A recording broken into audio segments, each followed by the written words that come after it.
மா பிளான் பண்ண மாதிரி கரெக்டா பேசு. எப்படி பேசுறேன்னு மட்டும் பாரு. சம்பந்தியமா வராங்க, எல்லாத்தையும் நான் பாத்துக்கிறேன் வா.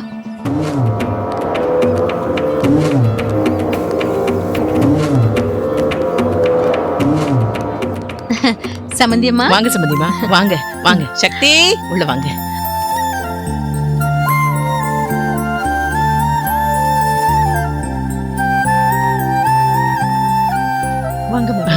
உட்காருமா, உட்காருங்க, உட்காருமா.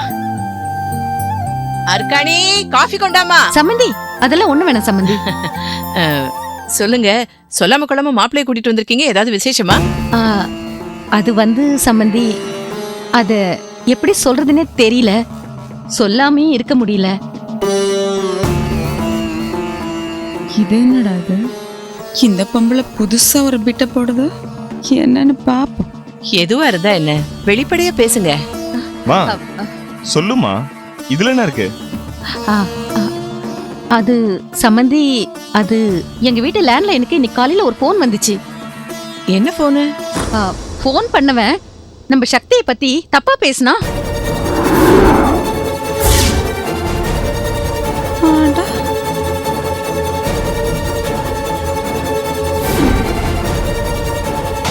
அது தப்பான்னா ரொம்ப தப்பா இல்ல சம்பந்தி.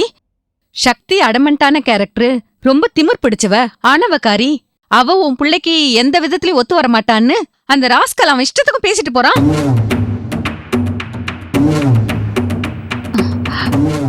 நான் பேசுறது சரியாடா? அவன் மட்டும் சக்தி என் கையில கிடைச்சான்னு வச்சுக்கோயேன், அவனை ரெண்டா கிழிச்சு அப்படியே தூக்கி எறிஞ்சிடுவேன்.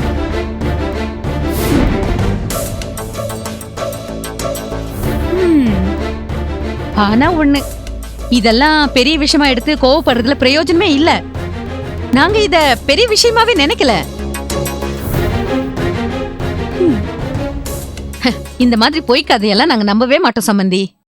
ஏன் இதே மாதிரி நாளைக்கு என் புள்ள மதனை பத்தி யாராவது தப்பா சொன்னாங்கன்னா அது நீங்க என்ன நம்பவா போறீங்க? என்ன மதன்? ஏம்மா, நீங்க பேசுறதெல்லாம் பார்த்தா மாப்பிள்ளை ஏதோ பெரிய தப்பு பண்ண மாதிரியும் அதை மறைச்சு உடனே கல்யாணம் பண்ணுங்கிற மாதிரியும் இருக்கு.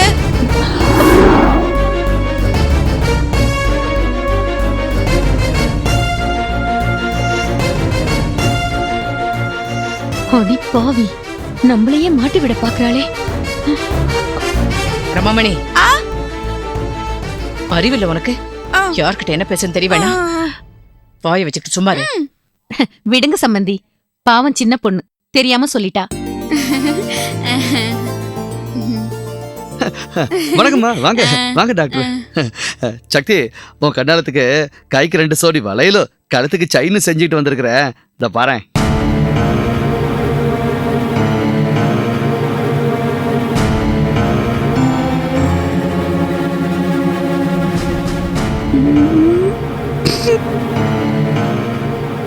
அப்புறம் சக்தி, அன்னைக்கு சொன்ன மாதிரி வேணான்னு சொன்னேன்னு வை, என் மனசு கஷ்டப்படும்ல. இந்த வாங்கிக்கிற மாமா, நான் தான் அன்னைக்கே சொன்னேன்ல, எனக்கு வேண்டாம், உங்க தேவைக்கு வச்சுக்குங்கன்னு. சின்னாத்தா, சக்திக்கு எடுத்து சொல்லு. ஆத்தா சேர்த்து வச்ச நகைய சக்திக்காக உருக்கி புதுசா செஞ்சு எடுத்துட்டு வந்திருக்கல, வாங்கிக்கல சொல்லாத்தா. சக்தி, வாங்கிக்க. பொண்ணுரங்கம் உனக்கு முறை மாமன் தானே, உனக்கு முறை செய்யணும் இல்லம்மா. உன் பெரியத்தை எடுத்து கொடுத்த பட்டுப்புடவைய வாங்கிக்கிட்ட மாதிரி இதையும் வாங்கிக்கமா. ஆமாம் சக்தி, வாங்கிக்கிறேன். ஆத்தா போட்டோ முன்னாடி வச்சு சாமி கிட்ட வேண்டிக்கிட்டு தான் எடுத்துட்டு வந்திருக்கிறேன். அம்மாடி, வாங்கிக்கடா. ரொம்ப தேங்க்ஸ் மாமா. என் கல்யாணத்துக்காக நீங்க இதை செய்றீங்க. உங்க அன்பு பெருசா நான் இதை ஏத்துக்கிறேன். கொடுங்க மாமா. இந்த சக்தி, இரு சக்தி. இது என்ன நகை? எனக்கு ஒண்ணும் புரியலையே. பொண்ணுரங்க மாமா அவங்க அம்மாவோட பழைய நகையெல்லாம் உருக்கி கூட கொஞ்சம் பணமும் செலவு பண்ணி எனக்கு வளையலும் செயினும் செஞ்சு எடுத்துட்டு வந்திருக்காரு. ஆமாங்க, இது முறமாமே சீருங்க. பொன்னுரங்கம், உனக்கு இப்படி ஒரு நல்ல மனசாப்பா? சக்தி, உனக்கு இந்த மாதிரி ஒரு முறமாம அமைஞ்சதுக்கு நீ ரொம்ப புண்ணியம் பண்ணிருக்கணுமா? பொன்னுரங்கம், உன் சக்திக்கு எத்தனை பவுண்ட்ல நகை செஞ்சு கொண்டு வந்திருக்க? ஆ, ஆ, ம். இந்த அம்மா நிஜமாவே மாறிடுச்சா இல்ல நடிக்குதா? ஆ, இது நம்பலாமா வேணாமா? பெருசா ஒண்ணும் இல்லைங்க. 9 பவுனுக்கு கொஞ்சம் கூடுதலா, 10 பவுனுக்கு கொஞ்சம் குறைவா இருக்குதுங்க. ஐ, என்ன பொன்னுரங்கம், சக்தியை பாரு, அந்த மகாலட்சுமியை அவதாரம் எடுத்த மாதிரி இருக்கா. உன் சக்திக்கு ஒரு 25-30 சவரன்ல நகை செஞ்சு போட்டிருக்கலாம்ல?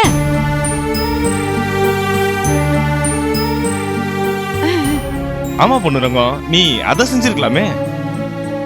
செய்யணும்னு எனக்கு ஆசைதாங்க. ஆனா அந்த அளவுக்கு எனக்கு வசதி இல்லைங்க. என்ன பொன்னுரங்கம் நீ, இதுக்கு மேல நீ சோழவந்த கிராமத்துக்கு போய் என்ன பண்ண போற? அங்க இருக்கிற வீடு மாடு கண்ணுங்கெல்லாம் வித்துற வேண்டியது தானே? ஆ, அத்தை, என்னது இது? அவருக்கு போய் ஏன் இந்த மாதிரி ஐடியா எல்லாம் கொடுக்குறீங்க? உண்மையிலேயே அவர் செஞ்சாலும் செஞ்சிடுவாரு. மா, பொண்ணுரங்கத்துக்கு சக்தி மேல அவ்வளோ பாசம். ஆமாண்டா, கள்ளங்கப்படம் இல்லாத புள்ள. இவர்கிட்ட பாசத்துக்கா பஞ்சம்? மாமாவோட கஷ்டம் எனக்கு தெரியும். நான் நகைக்கு ஆசைப்பட்டு இது வாங்கல. எங்க பொன்னுரங்க மாமாவோட பரிசுத்தமான அன்பு, எங்க பெரியத்தோட ஆசீர்வாதம் எனக்கு என்னைக்கும் வேணும். மாமா மனசுல ஒரு சின்ன வருத்தம் கூட வந்துடக்கூடாது. அதனால்தான் வாங்குறேன். கொடுங்க மாமா.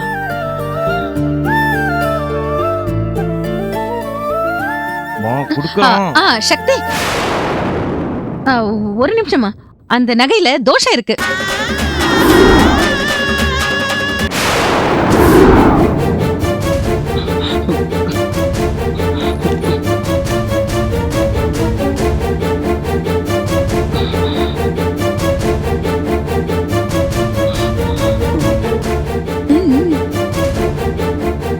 ஆமா சக்தி, அந்த நகையில தோஷம் இருக்கு. அந்த நகையை நீ வாங்கி போட்டினா உனக்கும் தோஷம் வந்துரும்.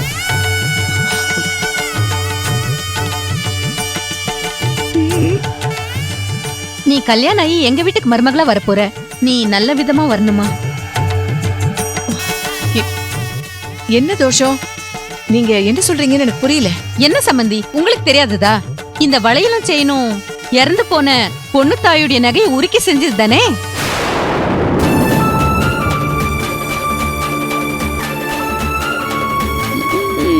அப்படி போடு. சக்தி கல்யாண பொண்ணு, புது நகையை போட்டுட்டு வந்தா தானே நல்லது. இந்த தோஷமான நகையை போட்டுக்கிட்டு வந்து சக்திக்கு ஏதாவது ஒண்ணு ஆயிடுச்சுன்னா அப்புறம் பொண்ணுரங்கம், நீ என்ன சொல்ற? அப்படிலாம் சொல்லாதீங்க. சக்தி நல்லா இருக்கணும். இந்த நகையால சக்திக்கு எதனா ஆச்சுன்னா என் மனசு தாங்காதுங்க. வேணாம் சக்தி, இந்த நகையை நீ போட்டுக்கிற வேணாம். இத நான் என் ஆத்த போட்டோக்கிட்டே வச்சிடறேன். மாமா நில்லுங்க மாமா.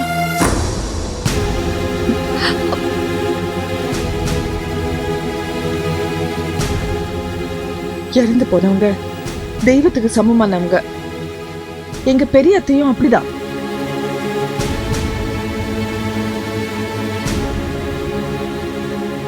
அவங்க நினைவா நகைகள் நான் போட்டுக்கிட்டா அவங்க ஆசீர்வாதம் எனக்கு கிடைக்கும்.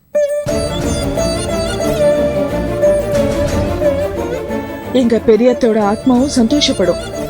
அவங்க எப்பவுமே எங்களுக்கு துணையா இருப்பாங்க. அதனால கண்டிப்பா அந்த நகையை நான் வாங்கிதான் ஆனும்.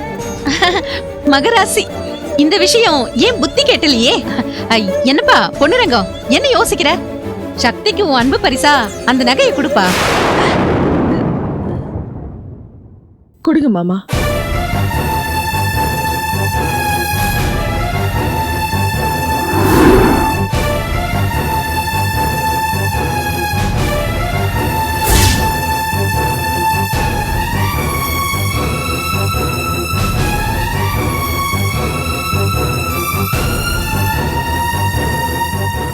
மாமா, இப்ப உங்களுக்கு சந்தோஷம் தானே? அத்தை, மதன், இப்ப உங்களுக்கும் திருப்தி தானே? எனக்கு பரம திருப்தி. என் கண்ணே பட்டுடும் போல இருக்கு. என்னடா மதன்? ஆமாமா.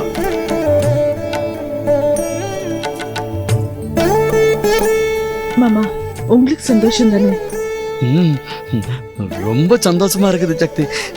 நீ இந்த இது நீ போட்டுக்க. யாத்தா எல்லாம் மேல எடுத்து பார்த்துக்கிட்டு தான் இருக்கும். எனக்கு ரொம்ப சந்தோஷமா இருக்குது சக்தி.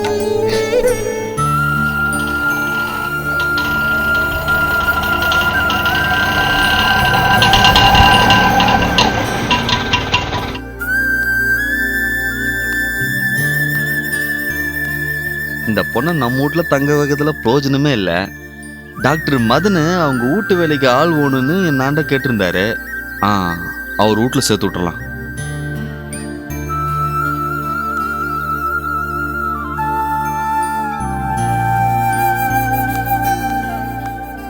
என்னாச்சுன்னு நான் உங்களை ரொம்ப சிரமப்படுத்துறேன்னா? சேச்சே, அதெல்லாம் ஒண்ணும் இல்லம்மா.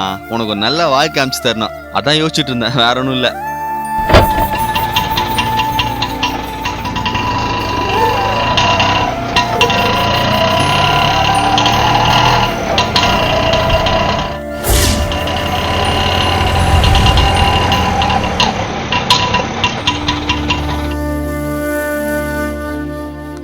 இறங்குமா.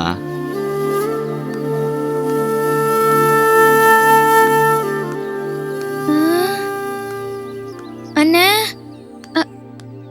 அண்ணே, இதுதான் உங்க வீடா? நல்லா ஊட்ட பாரு. பாத்துட்டேனே. அப்படியே போட்டனா பாத்துட்டியா? இந்த ஊட்ட பார்த்தா ஏன் உடுமுறையாக்கிது? பின்ன இது யாரு வீடு? உங்க வீட்டுக்கு தானே கூட்டிட்டு போறேன்னு சொன்னீங்க, அப்புறம் எங்க கூட்டிட்டு வந்திருக்கீங்க? மாடி, இது என் வீடு இல்ல, எனக்கு தெரிஞ்ச டாக்டர் வீடு. ஓ, வீட்டு வேலைக்கு ஆளு வேணும்னு டாக்டர் என்னடா சொல்லியிருந்தாரு. நீ என் வீட்டுல இருக்கிறத விட டாக்டர் வீட்டுல இருந்தான்னு வச்சுக்கோ, இந்த டாக்டர் மூலமா நீ தேடி வந்த டாக்டரை கண்டுபிடிக்கிறதுக்கு சுலபமா இருக்கும்ல. அதனாலதான் உன்னை இங்க இட்டுக்குன்னு வந்தேன். அப்படியாண்ணே, ரொம்ப சந்தோஷம் அண்ணே. இப்ப நானும் உங்க கூட வரட்டுமா? எனக்கு தான் வேலைன்னு சொல்லி என்னை காட்டி வேலை கேக்குறீங்களா? வாங்க வாங்க போலாம். வேணாம், நீ ஆட்டோல உட்காரு, நான் முதல்ல ஒரு ஆண்டா பார்த்து பேசிட்டு வரேன். பா.